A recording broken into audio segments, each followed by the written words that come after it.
Injury reports. Much more than data by Joseph Michael Clifford, Bachelor of Science, Diploma of Physical Therapy, CSCS. Not forgetting, 16 years of cut man. Content. Injury reporting. Locations of injuries in various combat sports and the results of our testing. So the event was a 4-day amateur MMA event. Basically, the event itself, you can see it's just a picture, is a representation of the event. It's not the event. And equally, if anybody recognizes the cut team here, the cut team that attended the event, the said event that we did the injury reports on, this is not the cut team, but basically a pictorial representation of them. So all I'm using the picture on the right for is a pictorial representation of the cut team. Now again, it was a 4-day event, so sessions were split up to AM and PM, so morning and afternoon sessions, and the cut team would have been split over those and rotated through the day. So basically at the end of the day then injury reports would have been fed back to ourselves, and then basically we would have put them into the laptop, and then at the end of the event we would have correlated, or we would have tried to break down the information received. So what you're looking at is basically part of the injury report. In other words, this is just a facial map. And what you see on that facial map is that we've broken it down into 4 quadrants. Right upper quadrant, left upper quadrant. And again, if you're looking at this, remember it's opposites. Of course, you're not stupid, I know that. Now here you have the inverted bell, it's called. And what the inverted bell is the most commonly injured area in most fighters and boxers. This is the inverted bell right here. Okay. So what the cut team would have had to do was identify the region in which the laceration, not the cut, cuts are stab wounds, remember that. Lacerations are caused by blunt force or trauma. So what the cut team would have had to do was allocate or put the region in which the laceration occurred, or hematoma meaning swelling, or epistaxis meaning nosebleed.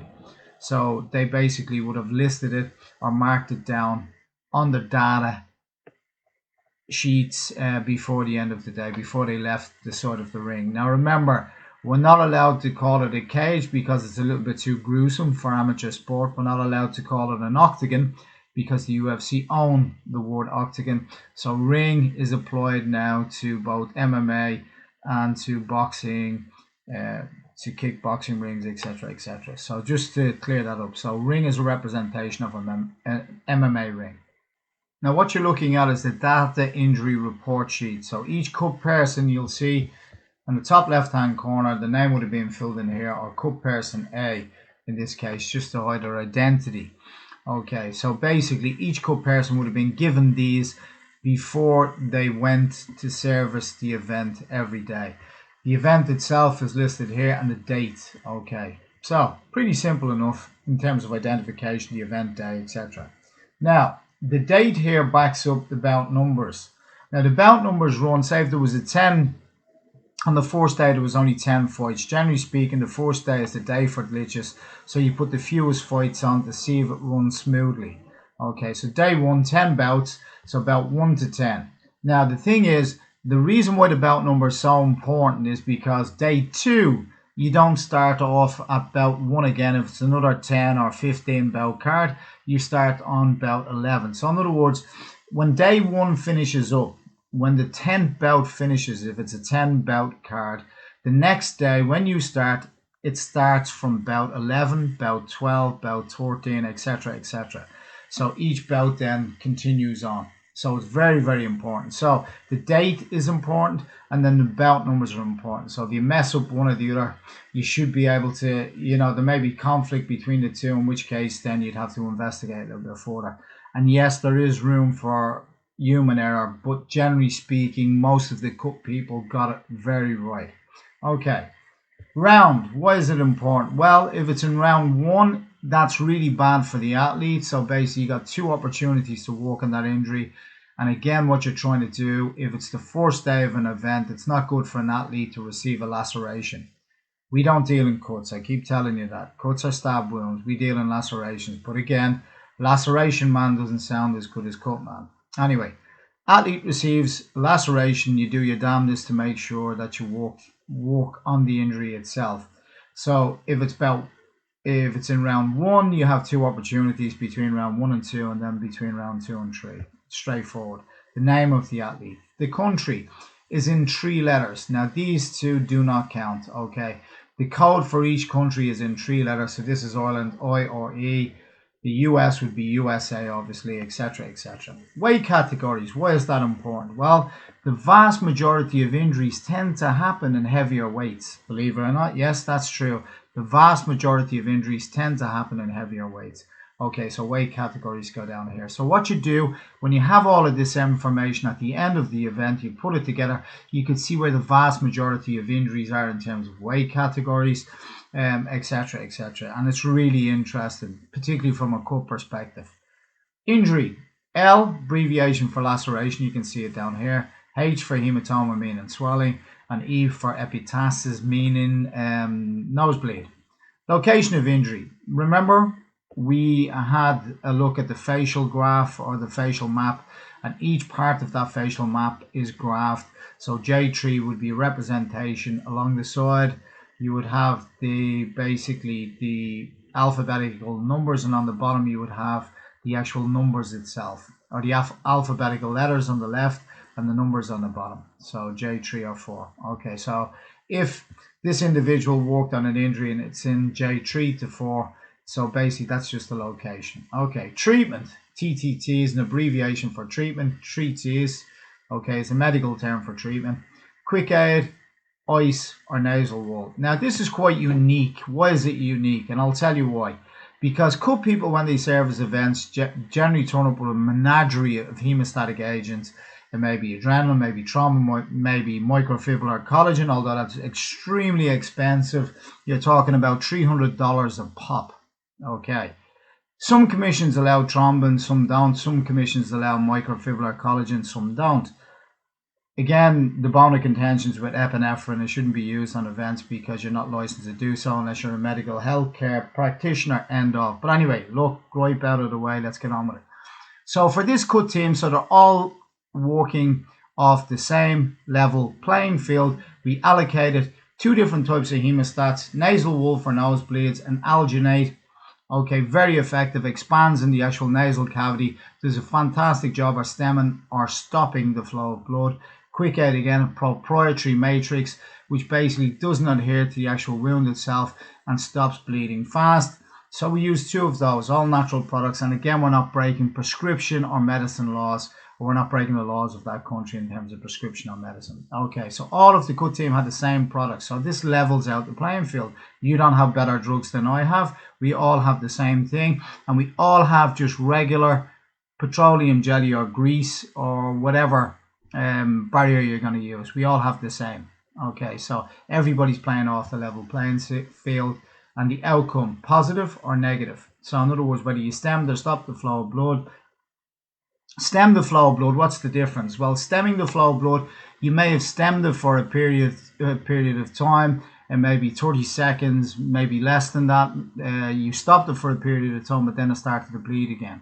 Okay, a positive treatment outcome would be completely stopping, complete cessation of bleeding, complete hemostasis. Okay, a negative treatment outcome would be after you finish treating the athlete, before they even start walking to the center, it starts to bleed again.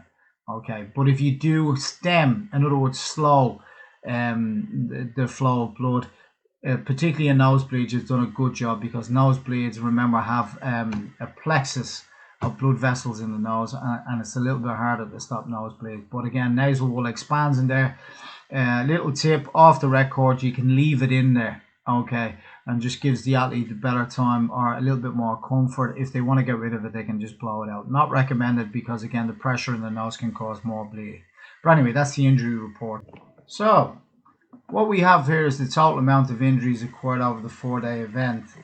And what happened was that if an athlete was injured, they were basically brought to one side when the gloves were being taken off or removed with the bandage and tape, obviously post-fight, and then we would have photographed where the injuries were, and then we would have been able to better map out the region in which the wound had happened. Okay, so just photograph is better.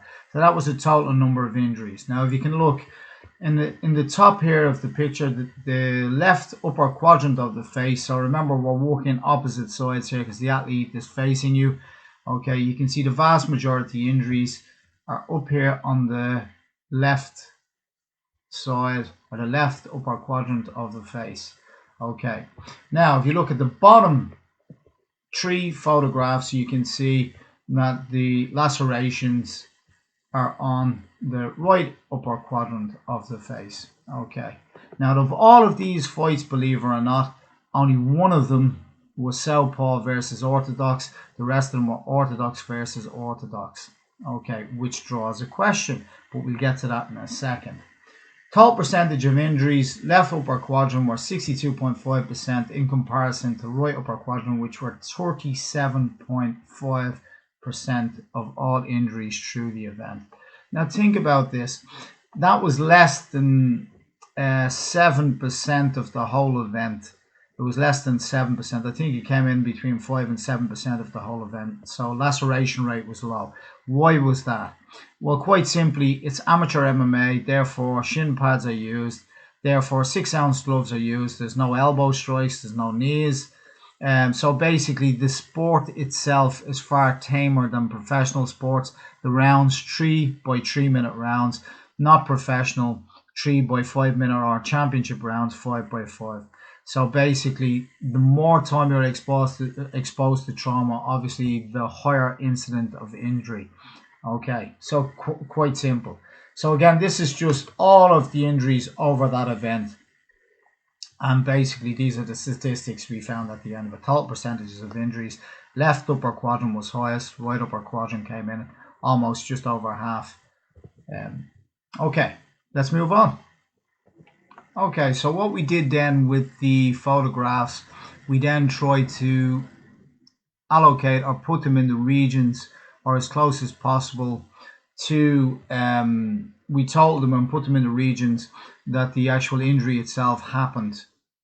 So basically we put them all on the same graph, and this is what we came up with. Now, interestingly, you'll see the vast majority of injuries are on the left-hand side of the face. So again, you'll see those blue stripes stand for laceration.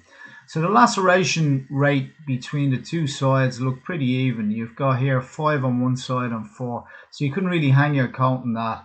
But here's the difference. 2 of those injuries happened to the same athlete at the same time. So that was 3 athletes and this was 5. So slightly more. Again, you would need larger numbers to actually get some kind of definitive in terms of whether this is right or wrong.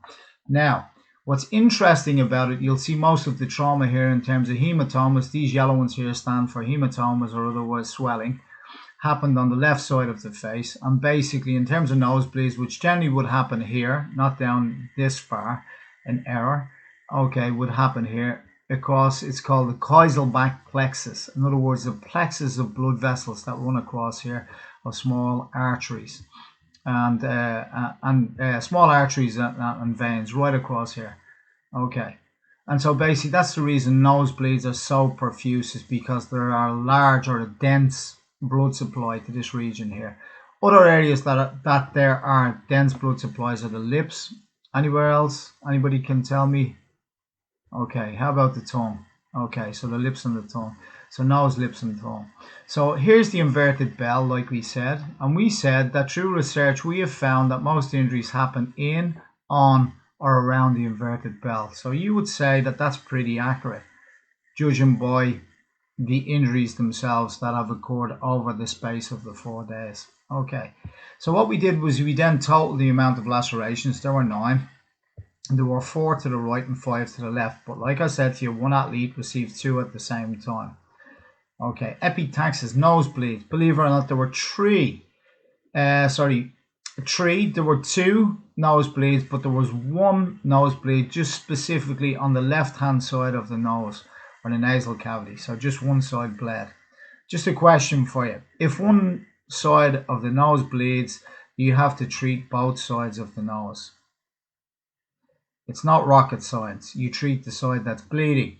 How many times have I seen cut people treating both sides when only one side is bleeding? You treat what's bleeding. Wherever there's clot, that's where you treat. Okay. So basically, then we totaled the injuries to left upper quadrant And then we basically found that the left upper quadrant, there were total injuries of 8 injuries in the left upper quadrant in comparison to the right hand side, or the right upper quadrant, there was 4. So that's pretty outstanding. So half the amount on the right and twice the amount on the left. Okay.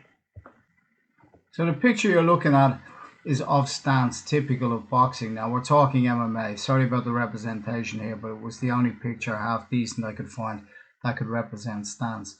So you got orthodox, which is typically left leg forward, left arm forward, in comparison to southpaw, which is right leg forward, right arm forward. So they lead with the southpaws lead with the right hand, orthodox lead with the left. So the vast majority of injuries happened on the left hand side of the face. So if you can imagine that southpaw or orthodox versus orthodox, generally speaking, when you're amateur, and particularly at this level, that fighters are pretty mechanical. In other words, they've learned the technique of punching, they've learned the footwork or striking, and so basically they're still in that mechanical, methodical phase where it doesn't come like second nature. Don't get me wrong, there are some kids that are extremely talented, but there are others who you can see that they're still in the habit of just throwing punches like they're still practicing, or walking the line, or whatever coach has told them in terms of being able to throw a jab or a backhand.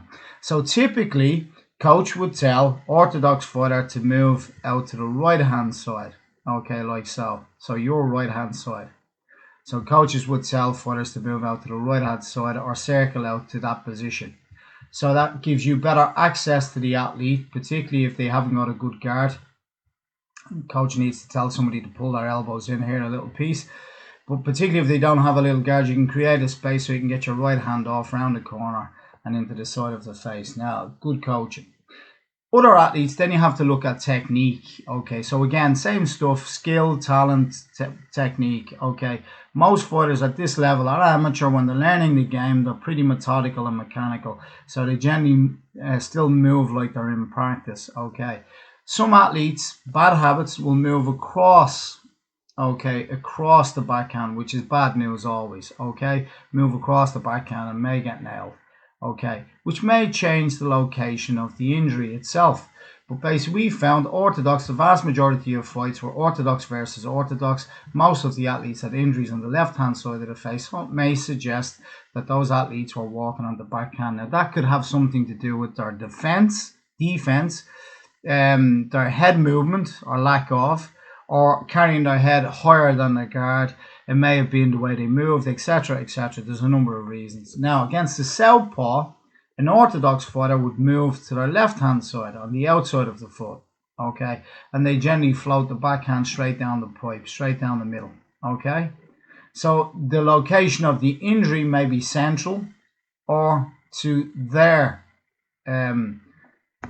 to the left side of the face. So yeah, there's no reason why. So with southpaw, what generally tends to happen, we move to the outside of the leg, and what we generally tend to do is try float the backhand straight down the pipe, or straight down the middle, just in case you don't understand what down the pipe means. But anyway, straight down the middle. So the vast majority of athletes, if they're being taught properly or skilled properly, they'll try to move on the outside of the southpaw's foot. But they may have a different game plan. They may be experienced enough. They may not be methodical or mechanical when they move. They may have it down to a T. It may flow when they fight. So you see experienced fighters are pros, good pros, and they flow when they fight. They can transition very easy from stance, from southpaw to orthodox, various other. But anyway, judging by the amount of injuries that were on the left-hand side of the face of most athletes, we then assumed, or we asked the question, was it because of stance? But it also brought forward other questions, which we're going to answer now in a second. So, comparisons. What we did then was we looked at other sports, just out of curiosity, because it drew the question. Is there a difference between amateur and professional in terms of the injury and the location of those injuries? And then basically we looked at other sports like submission predominant sports like BJJ, wrestling, or judo. And we found a higher ratio of injuries in limb in terms of joint, elbow, or knee, etc., or ankle in terms of these sports, grappling sports, and a higher ratio of facial injuries in striking sports, and in particular Muay Thai. Now, if anybody knows Muay Thai, professional Muay Thai that is, in professional Muay Thai you can use forearm strikes, elbow strikes, you can use knees and kicks. So the propensity to get injured or lacerations, or we call it in the game cut, although they are lacerations, the propensity is higher, or the injury rate is higher, or highest in Muay Thai. So basically we're going to have a look at a couple of sports now. So what we're looking at is a report by Spanias et al. Forgive me, I'm more to the English language every day, and if you'll please, Mr. Spanias, if you forgive me for murdering your surname, I would be grateful. It's my Dublin accent. Syllables are tough to get out of your mouth without getting tripped up on the way out. Anyway, let's go on. The paper itself is called The Physiological Profile of MMA Athletes in Terms of Injuries and Various Other. Now, if you look at the actual chart itself, it tells you the discipline. So technique, striking, and then in terms of grappling, etc. But if you look at the location of injury, boxing, yeah, pretty telltale, head and face. Karate, head and face. A little bit surprising because you can kick. Muay Thai, head, face, foot, ankle because of kicking. And again, if you ever see Muay Thai blocks, it's with forearms. Elbows are pointy as well, sometimes land on foot or ankle. So pretty sore. And also, Muay Thai fighters block with the shin, or lift the leg up to block. So it's it's a pretty tough sport to say the least. The likes of Taekwondo goes down again, head, face, foot, ankle. Then you look at submission predominant disciplines like Brazilian Jiu-Jitsu, and you'll see that small joints or joints of the elbow and knee, not small, the elbow and knee. And then you look at Judo, and it's shoulder, elbow, knee. And then you go down to wrestling, grappling, takedowns, submission holds, joints, shoulder, knee. Okay, so what they've done is broken down the location of injury. So what does all of this mean for good people, particularly boxing, karate, Muay Thai, etc.? Well, say if you got a phone call to attend an amateur or athletic boxing event, I can tell you now it's very rare that you will ever get multiple injuries in one athletic boxing event. Now, if it was professional boxing, again, it's very rare that you get multiple, but it could happen that you get multiple lacerations or multiple injuries on a boxer's face. Now let's flip down to Muay Thai. Karate, I've never really worked the sport, so I can't really comment. So I'm not going to comment on something I'm not too sure of. But Muay Thai I have worked, and I've been blessed to work with Mr. Sanchen himself in I think it was Abu Dhabi, or maybe it was Dubai, I can't recall. Yas Island, Abu Dhabi. Yas Island, it was in Abu Dhabi. And basically striking, and you'll see that the vast majority of injuries, head, face, foot, ankle. Muay Thai, gotta respect it, tough sport. But again, those injuries may occur because of not only can they hit with forearm, elbow, fist, knee, and also shin and foot in terms of kicks. They can also front kick, but as well the hand wraps themselves in Muay Thai are lethal because they build up a welt or a knuckle pad of zinc oxide tape or surgeon's tape across the knuckles, rock hard, sometimes ring of steel.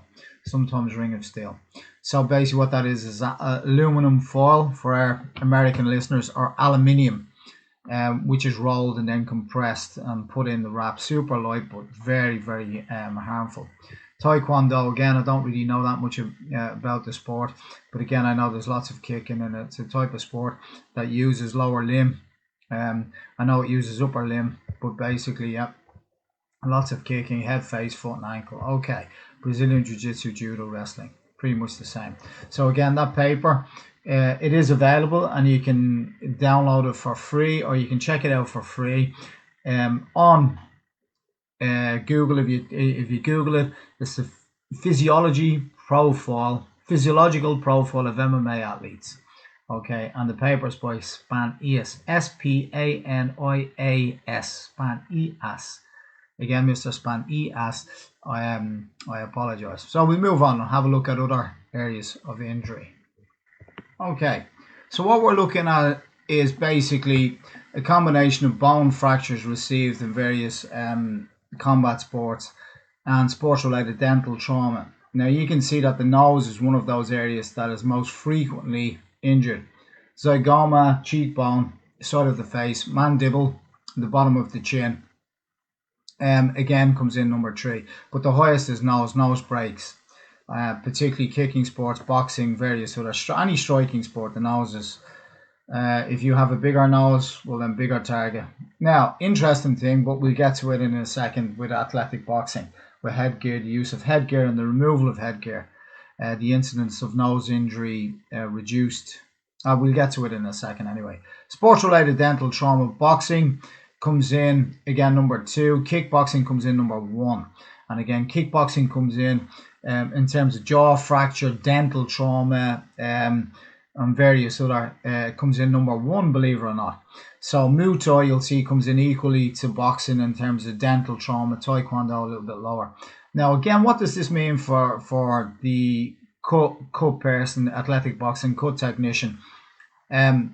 What it means is if you attend a sport like athletic boxing, the incidence of injury, you'll probably more than likely encounter just single lacerations. Same goes for professional boxing. Rarely, but it does happen occasionally that you'll have multiple injuries. And it depends on the weight of the fight, what the fight is worth. In professional boxing, lacerations, particularly ones that are bleeding, would be allowed more or less to continue unless the referee deems it too severe for the athlete to keep fighting. So in other sports like Muay Thai, it's just part and parcel of the game. Okay, so Muay Thai are guaranteed, not guaranteed, but a larger percentage of the time. You can see they have a higher ratio of injury in terms of lacerations. They are the sport with the highest ratio of lacerations. Again, down to multiple factors from elbows, knees. They can punch, kick. So basically, and then also the hand wraps themselves. Like I said to you, they build a rigid surgeon's tape across the knuckle. So you can guarantee, as a cut person, if you attend a Muay Thai, professional Muay Thai event, that the chances of lacerations are higher, so you're going to be busy, you're going to work. Taekwondo, again, a little bit less. So interesting as a cut person. So in other words, you prepare your kit based on the evidence that you'd find through science and data. So it doesn't mean you bring less of a kit, but you're just a little bit more prepared when you know you're going to attend an event with the potential for multiple injuries. MMA is one of those. Okay, it's not on the list, but it's definitely one of them. Working professional MMA, particularly championship rounds, 5 minutes, you're guaranteed to see lacerations in some shape, form or fashion, or some type of injury. So I said I'd mention this, athletic boxing, frequency of nosebleeds and lacerations. And what they found since the removal of headgear, I think it was in 2013, when headguards were actually, prior to that, the incidence of nosebleeds, epitaxis, was higher when headguards were worn by amateur or athletic boxers. When headguards were removed because of timing, because fighters at that point used to jump in and out, they weren't afraid of head contact because they had headgear on, laceration rate went up, but interestingly enough, nosebleeds went down. So basically, when headgear was on, the incidence of nosebleed was higher. When headgear was removed, the incidence of nosebleeds was lower, but the laceration rate went through the roof. Just worth a mention. So what you have here is a comprehensive injury report. And in that injury report itself, what we have, if you look down here, you have the day. So we've taken the date away, just for identification purposes, and we've replaced it. Now, there were 2 sessions, morning, AM, and evening, PM. So this is day 1, day 2, etc., and all the way down. Cut person, we listed in alphabetical order, or we gave them alphabetical letters, and the reason for that is for identification purposes. Obviously, we're not going to tell you who they are, but also just kind of removes bias on our part. So we listed them down in alphabetical letters. Lacerations. So for every time a cut person get in, if they treated an injury, they put down laceration 1. So again, this is the total number of lacerations. I would have put this report together with the help of some of my colleagues at the end of the week. And so basically, there was 1 laceration, cut person E got in, it was in the location of H2. That again, we're going back to the facial graph map. and they had a positive treatment outcome. Now, nothing really else happened that day. Remember, on the first day, generally in any event, it has fewer bouts, and the reason for that is it just gives you a chance to iron out the glitches. Day 2 then is full on, day 3, etc., etc. So fewer bouts in day 1. But you'll notice in day 1 that cup person E got in both morning and afternoon sessions. Now, if you look down here at the total number of times that the cup person entered the ring, the MMA ring, you'll see that A only entered once, which is curious over 4 days, and when you consider there was almost 150 athletes at the event. Cup person B entered the ring 3 times. C entered the ring 3 times. Cup person D entered the ring twice. It was a rookie under supervision, talented kid, learned the ropes really quick, but basically we had an external examiner sit over them constantly just to make sure that they were comfortable with what they were doing and that we could trust them. We could trust them throughout the event, etc. So you'll notice that cup person D got a shot at the basically in the final stages, and the reason for that is it makes you feel special. If you've delivered a good through the event, why not?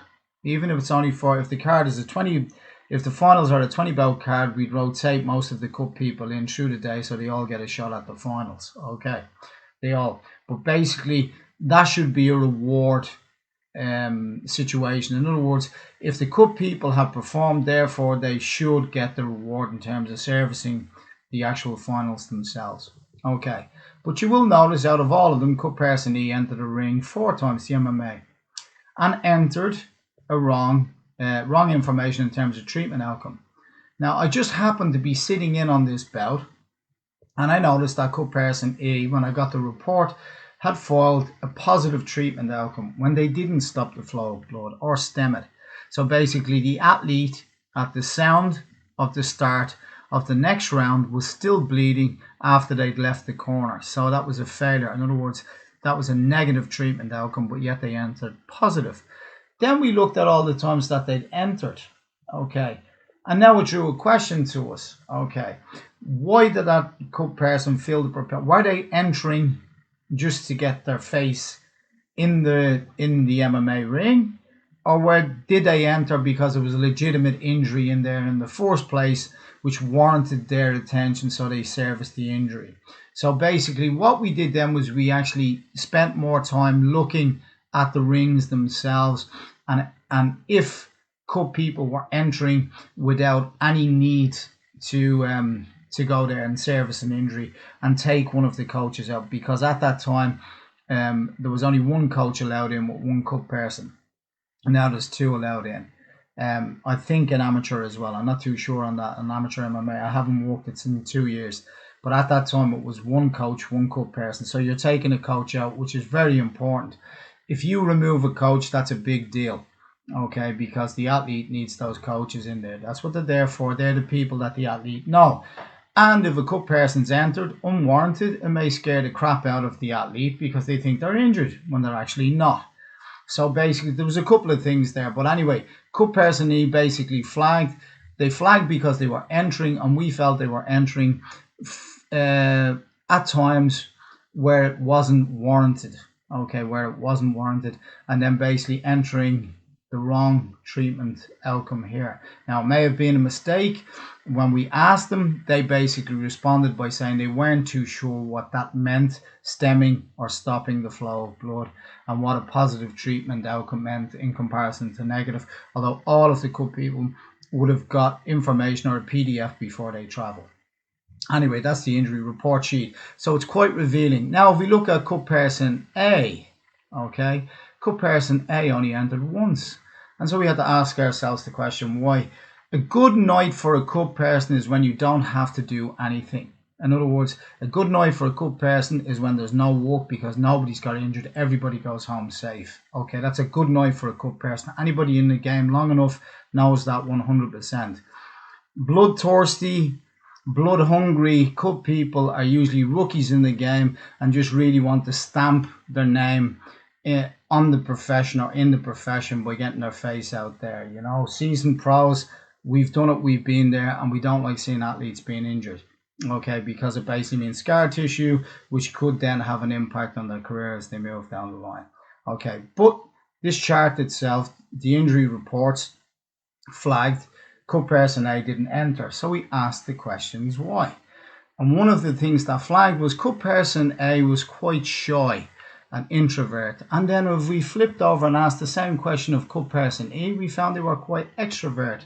In terms of being talkative, needed social approval all the time, etc., etc., etc. So that brought on a whole different set of questions. A whole different set of questions. So we'll just move on a little piece. So personality types. Worth to mention from the last slide. Do personality types dictate the type of work that we seek? Do personality types dictate how we operate or our characteristics, how we communicate with others? Absolutely. And basically how we function within teams, etc. So this is a picture of myself and the big guy over here on your right hand side who I won't name. But personality types, guess who the extrovert is in the picture? Luckily for me, he was a very, very nice guy. Anyway, we'll move on more. Introverts and extroverts, key words here. I'm not a psychologist, but basically we're working off general markers, those that are loudest in terms of personality types. Introvert, quiet listeners, get their energy from being alone, have fewer friends, less social type of workplace. Extroverts, talkative, get their energy from socializing, regard more people as friends rather than acquaintances, seek jobs to suit their personality. Whether you agree with it or not, the person who's loudest in the room is generally doesn't tend to be the introvert.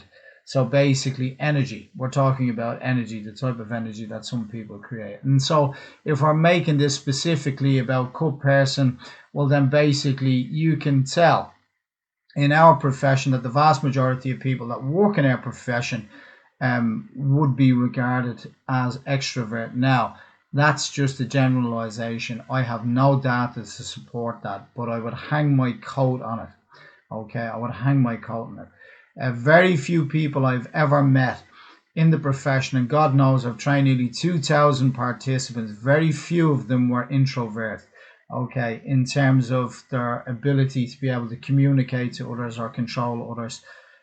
Sometimes working with some athletes, and particularly with cut person A at that event, they were almost apologetic for asking the coaches to move to one side or trying to work with the athletes.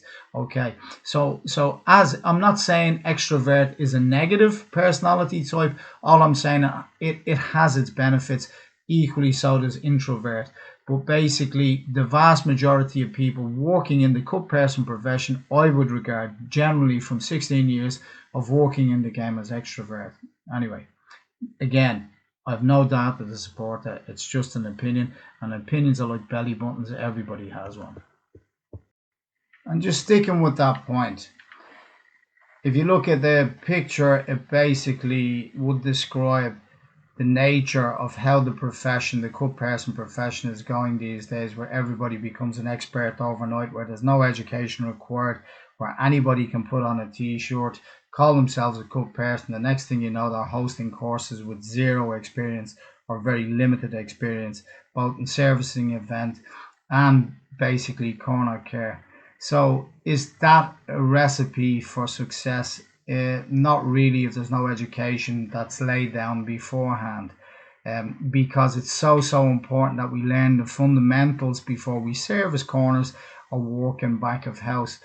Back of house meaning the warm-up area. The reason for that, you need to be able to communicate. Again, personality types come into that, and there's a fine line between ego, self-esteem. Okay, so where are you? Somewhere in the middle. Okay, sometimes it crosses over. It's hard at times. It's hard at times when you're working big events not to get wrapped up in the whole the glitz and the bright lights, etc.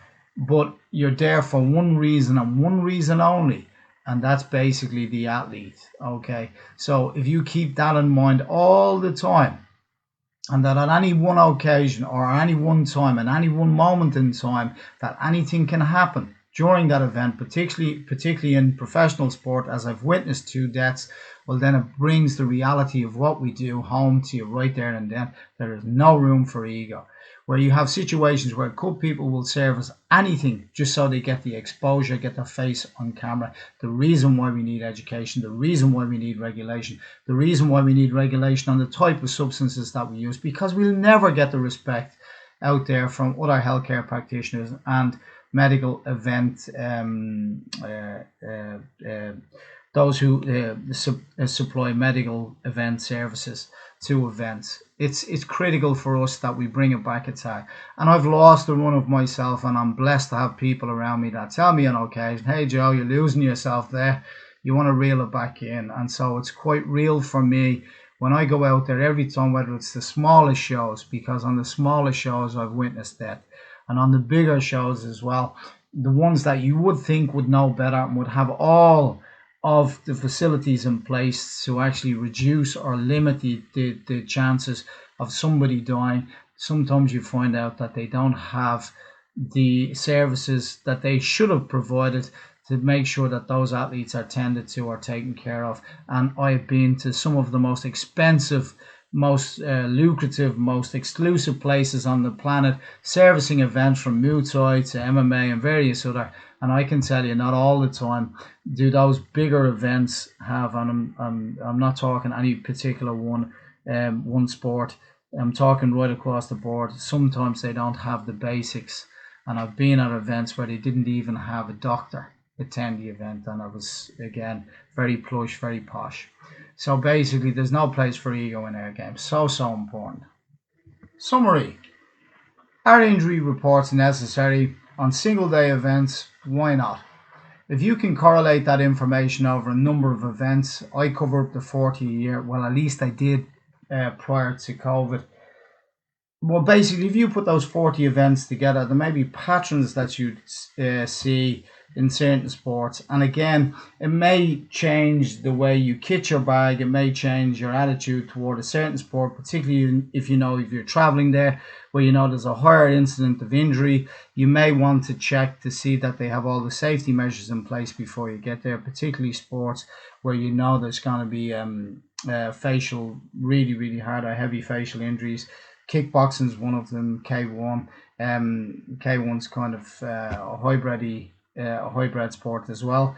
And then also if you flip over into MMA and various other sports as well, Muay Thai in particular, if there's no doctors on board, do you really want to expose yourself to that risk? So again, injury reports are essential. They give you information, and they give you not only on the location of the injury, the type of injury, the size of the injury, but also on the cut person attending the injury, weight categories. The most prominent to get injured again are heavier weights. How do people know that? Is because they've correlated this information and put it together, and whether your treatments are a success or a failure. So why is that important? You may think most cut people, when you ask them, they never had a bad day in the office, or they've had very few. The honest ones are the ones I bond with the most, because they're the people I want to be around, because we've all sucked at our job at some point, and we've all had failures, and failures make you a better person because you'll go back and reflect, and reflection is critical to becoming better at your job.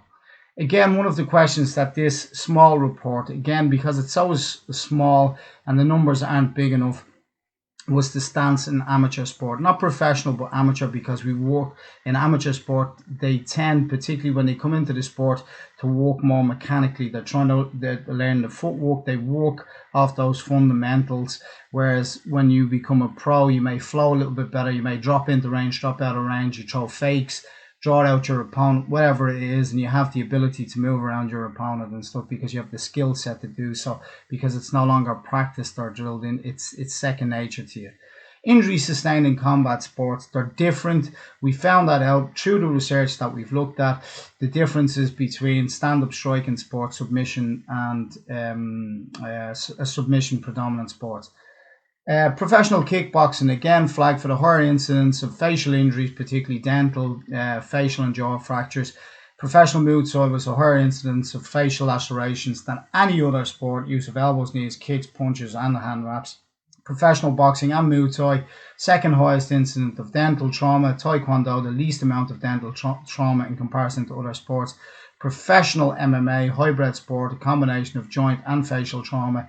Extroverts, that was one of the things that flagged in this report, that some people, the differences between extrovert, you can be an extrovert but not an egomaniac, but sometimes that's a really fine line.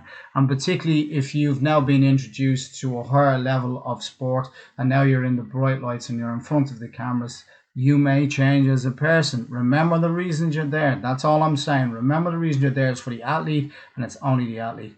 That said, I've said enough. I hope you enjoyed the webinar. Take care of yourself. If you like the webinar, please subscribe to the channel Minute Medicine Man. If you don't want to do that, just like it or leave a comment, whatever that is. Okay, thanks a million for taking the time out to watch it.